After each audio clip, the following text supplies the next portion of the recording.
We wanted this to be a gathering of bar leaders that will encourage bar leaders, tell them that they don't stand alone. The kind of the journey that they take is a journey that is others take as well, that they can draw support from other bar leaders.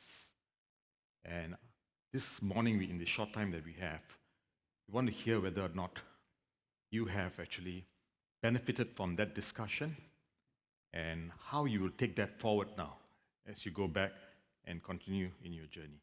Ramadan, can we hear from you first? Thank you. Thank you very much, Mr. President, and the distinguished Your Excellencies. Indeed, from the discussions we had on Sunday morning, there's a lot to take home. As the president of the East Africa Law Society, I was fortunate enough not to be here alone. I was here with also a council member and the president of the bar of the Kenya Law Society, that is Faith Odhiambo, and of course the president of the Uganda Law Society, Mr. Isaac Semakade, and the vice president who was not there on Sunday but joined us from yesterday, Mr. Asimwe. And when you talk of bar leaders at risk, that is a live situation in our region, where you find now the president of the bar of Uganda, Mr. Isaac, is literally in exile. He is a bar leader in need of all our support, not only as East Africa Law Society, but all of us here in this room. Our support in any way, financially, through advocacy, or any other form of agitation.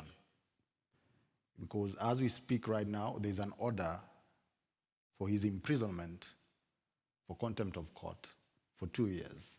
And we all know as bar leaders, we may need to speak on any issue concerning the society, no matter who we get to agitate or make angry, because we speak on behalf of the society. Therefore, as he conducts his role, there should be no impediment in terms of addressing the issues concerning the society. So the bar president of Uganda needs our support, and I do hope from the discussions we had with you, Mr. President, and the ones you also had with the president, that we can forge ahead and actualize and make progress in terms of pushing for the independence of bar associations, because that is the key issue. Other than that, we still, as a region, need support in matters capacity building. If there's any way we can work with the bar associations for the benefit of the membership, because of the new and emerging areas of laws in our region, be it AI, be it matters environment, carbon credits, these are matters that we're looking to partner. Thank you, Ramadan. Yes. Well, we heard him, and we will be responding in support. And we'll be drawing upon each of the bar leaders who attended to sign on in this support. So it's not just going to be a statement by the CLA or the CLA president, but it'll be a statement from all of you who attended, because you heard him. And I think none of us can actually say that, we cannot stand in solidarity with him. Jane. Morning all. I'd like to thank the CLA on behalf of the OECS Bar and also on my own behalf for organizing a forum where bar leaders could come together and discuss thorny issues which are affecting their bar associations, and also hear from others, which is encouraging because sometimes you think you're alone in terms of the issues that you're facing. We also would take away solutions as to how we'll deal with our problems. And lawyers are indeed under threat. That was one of the areas that we discussed, and in terms of how we would deal with challenges which come our way. And as recent as yesterday in the Commonwealth of Dominica, for us the discussion was timely because the president of the Commonwealth of Dominica would have reported that one of our colleagues would have been arrested in circumstances where he is the vice president of the main opposition party, and he would have been charged under the Riot Act in circumstances where there were protests because persons felt that the certain reform of the electoral or the electoral reform laws were inadequate. And he was representing persons who had been arrested and charged, and 3 weeks later, here it is that he has been arrested and charged. So that for us, the takeaway would be that even in such circumstances, we still have to continue to be resolute. And as you, President Sedum, would have said, we have to go in the trenches because for sure we shouldn't allow any inroads in terms of the administration of justice. And of course, the rule of law must be upheld and respected at all times. So I think in terms of, speaking for myself, coming from the OECS, that's the Eastern Caribbean, it was heartening to have another forum which expanded on that which was started in Goa, where we could discuss issues. One of the other things which I would take away is that generative AI is not a threat to lawyers. We tend to be creatures of habit and very conservative, but Ian from LexisNexis reminded us that we can use it to our advantage, and that if we don't embrace AI, we'll be replaced by those who do. So let us adapt, and I thank you. Thank you, Jean. Colin, lawyers at risk, not something the lawyers in the legal profession in Northern Ireland are strangers to. What was your takeaway? That's quite correct. Obviously, we have a very divided and long, violent history with lawyers being shot. My own former senior partner once got out of his vehicle to see an unexploded car bomb underneath it. But what you wouldn't know, but back in Northern Ireland, the Law Society of Northern Ireland is a relatively small organisation in real terms, and its membership of international organisations is actually quite controversial amongst the membership because members, especially in small struggling firms in Northern Ireland, which are struggling to pay the rent or pay the salaries, at the end of every month would say, well, why are we spending money on this? Why are we spending money on that? And they would see it, and they wouldn't really get that. So coming in the future years, there's going to be choices to be made about Northern Ireland Law Society's participation, but in reality, there is no choice. The rule of law is under threat. Our colleagues around the world are under threat. We have come from where we were to where we are now, a relatively stable democracy with a separation of powers. We can't shy away from our responsibilities to our international colleagues to stand with them. And organisations like the CLA are the perfect forum for us to do that, to contribute. So my takeaway is I'll be going back to my society and using whatever influence I have to advocate for staying with our international obligations and staying with and standing with our fellow bar leaders and colleagues around the world. Thank you, Colin. Before I come to you, Faith, and you can round up, as you spoke yesterday as well, Hubert, I know that you did something that is not the norm with bar leaders. He led a march. He led a march of lawyers from your conference center to Parliament? To the National Court. Yes. And this was really, and they were fully garbed, as they would be in court, a public display of what they stood for. And you tell us why, and you also tell us what was your takeaway.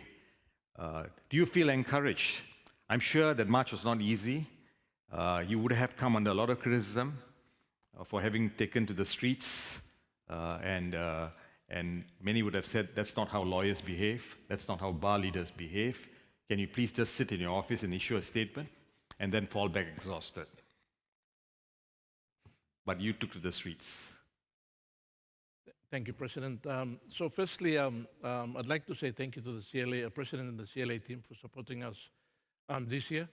We're pretty much the latest institutional member, latest bar officially registered with the CLA. We formally joined in March. And I came to this conference with an open mind. I didn't know what to expect. got the invitation to join the Bar Leaders Summit. And man, I realized like I said, I came with an open mind, and I just realized what we were missing. The insights, the networking, the conversation is completely very insightful. Gave me a different perspective, showed me where we were, appreciated the challenges that some of our colleagues were facing. And one of my favorite quotes about from Martin Luther King, threat to justice, injustice anywhere is a threat to justice everywhere. So collectively, I support my friend here that we all have an international responsibility. I appreciate that because of some of the challenges we had in PNG. It really made an impact when I had the CLA support me and issue those statements.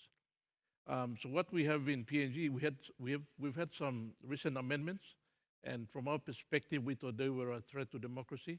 We had new legislation, and on the back of law and order challenges that we have, tribal fights and all of that, they've passed a recent legislation, but the legislation gave immunity to the police from civil or criminal prosecution, and the powers were vested in the hands of a politician to make a call or appoint the people with those powers to enforce that.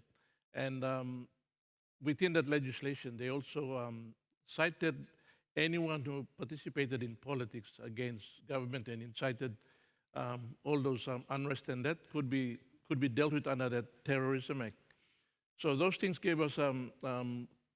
made us concerned, and we decided to do a rule of law march. It wasn't a demonstration, not a protest, but a march. So we had all the lawyers in our gowns, and we marched the street.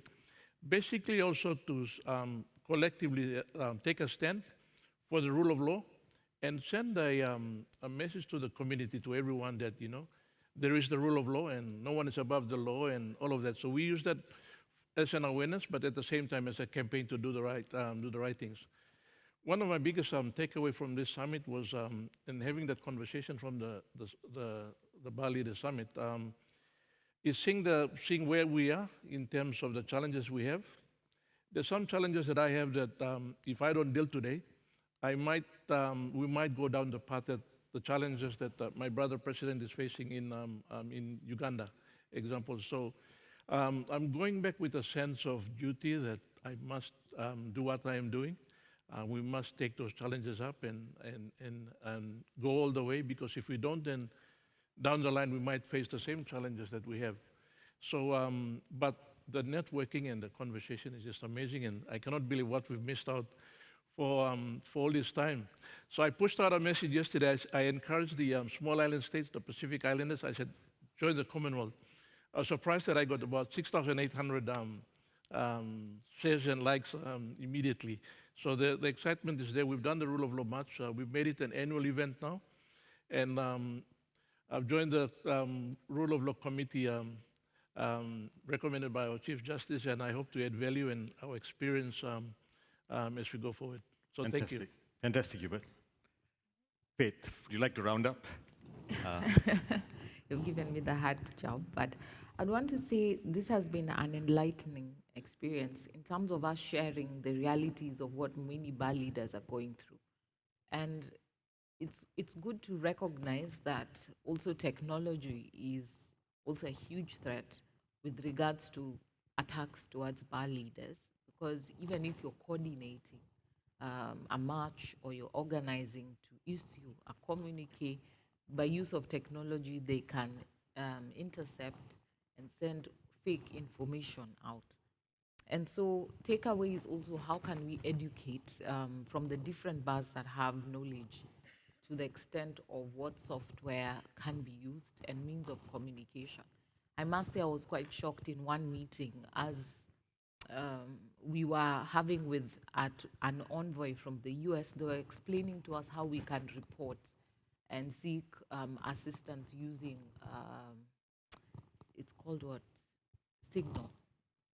Because they are also aware of the challenges that we are going through, that WhatsApp is no longer safe. And sometimes you pick up your phone, you can't even literally, your phone is heated up like an oven because they are all listening into your conversation. And for me, that's a daily experience of what I go through. And something else that we need to realize is that it's not CLA's problem when Aba is under attack. It is our problem. We need to work together that when CLA issues a communique of Aba under attack, that we all put it up. And it's an act of solidarity that will have the effect to scare our governments from attacking bar leaders. Because when they see different bars raising concerns, the international community also asks questions. What's happening in this country? And it's important because looking at the situation of Uganda is one thing, but we forget Tanzania, the previous president, was attacked and he was hospitalized in Kenya's hospital for almost 6 months because his car was shot at, riddled with bullets, and he had to be airlifted for treatment in Kenya because they were assured that he wouldn't make it if he stayed in his country. And these are things that are going on, particularly in the region. And as elections are coming up, we might see that in Burundi, we might see that in Uganda, we might see that in our other neighboring countries. Because sometimes even certain bar leaders are followed with intelligence when they attend conferences. And so having the closed door is quite good because they're able to share. And also something else, there needs to be verification as we have the closed door, because some are actually followed to hear what they're going to say, so that the moment they enter back into the borders, they face the music. And so the element of having CLA calling us together and having a meeting in minds and sharing these experiences and agreeing how do we support one another. And I really thank the different bars that have continually reached out and offered support, because it is very important. The story is that just sitting and listening to the discussions, it was quite clear that sometimes we react too slow and it can be too late. And therefore, having CLA and having us as bar leaders attending here, when we need to come together, let's come together and issue messages of solidarity, reach out to the different bars when there's a problem, because you never know that reaching out, that calling out, that's sharing that message on your platforms can save lives. The contexts are different based on different regions and based on the different leaders, but the reality of the world right now is that more and more bar leaders are facing attacks. Bar leaders are subject of state intimidation and harm. And so by only coming out strongly, will we have that strong pushback as bar leaders, and they'll know that we are in a larger community, and this community is taking no hostages. Thank you. Thank you, Faith. Ladies and gentlemen, what you've heard here is not something that we take for granted, what we've achieved here. Bar leaders, it's a given insofar as the CLA support for you, certainly under my watch, will be there. But there was another purpose in this summit. It was to create this, that over and above the support that you get from us, you'll be able, Ramadan, you'll be able to reach out to Colin. Colin, you'll be able to reach out to Hubert. Hubert, you'll be able to reach out to Faith, and it goes on, that network. Because it is often a lonely battle. And much of this is very difficult for you to be in public. It is these personal relationships that encourage you, that give you the resolve to carry on to fulfill your mission. I really hope you have achieved that. And I want to congratulate all of you for the work that you do. I was the president of the Malaysian Bar for 2 years. I know what it means to be targeted. I know what it means for the bar to be targeted.